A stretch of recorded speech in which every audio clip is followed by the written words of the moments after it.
মাথার উপর থেকে সূর্য হেলে পড়লেও প্রচণ্ড আঁচে গা পুড়ে যায় অবস্থা। ক্রমশ বাড়ছে তাপমাত্রা, রোদের খরতাপে হাঁসফাঁস নগর জীবনে।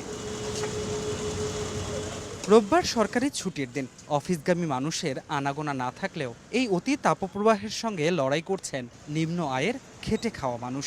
আরব কান্ট্রিতে যেরকম গরম আমাদের এইদিকে মনে হয় সেম ওই রকমই গরম, আস্তে আস্তে আবহাওয়াটা এরকমই হচ্ছে। গরমের মধ্যে আসাটা যে অনেক কষ্ট, রোডের যানজট ওভারটেক কইরা আইসা আসলাম, এখন আবার চলে যাবো।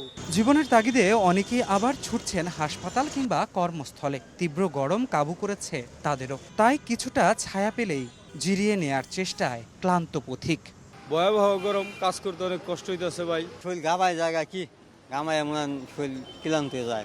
গ্রীষ্মের শুরুতে বৃষ্টি নেই বললেই চলে। ধুলোবালিতে অতিষ্ঠ নগর জীবন। অসুস্থ হওয়ার মতো গরম আর ধুলোয় ধূসর ঢাকায় চাপ বাড়ছে হাসপাতালে। কাশ হয়ে যায়, মাথা ব্যথা, জ্বর, টানোটে, তারপরে মাছ পরেও থাকতে পারে না গরমের লেগে। ডিহাইড্রেশন পানি শূন্যতা দেখা দেয় এবং যারা বাইরে খাবারটা খাচ্ছে দেখা যাচ্ছে যে ডায়রিয়া, ফুড পয়জনিংটা খুব বেশি হচ্ছে। আর ঠান্ডা কাশি তো বাচ্চাদের, শিশুদের বেশি লেগে থাকে গরমের মধ্যে। রাজধানী জুড়ে বইছে তীব্র তাপপ্রবাহ। এই গরমে শুধুমাত্র ডায়রিয়া কিংবা অ্যাজমা নয়, রয়েছে হিট স্ট্রোকের শঙ্কাও। তাই এই তীব্র গরমের মাঝে রীতিমতো ত্যক্ত বিরক্ত নগরবাসী।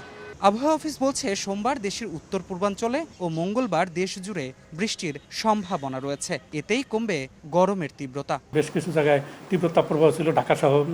ঢাকায় ছিল সর্বোচ্চ 40.1 ডিগ্রি সেলসিয়াস। এই অস্বস্তিকর অবস্থা আজকে এবং আগামীকালকে পর্যন্ত থাকতে পারে। বৃষ্টিপাত হলেই তাপমাত্রা কমবে।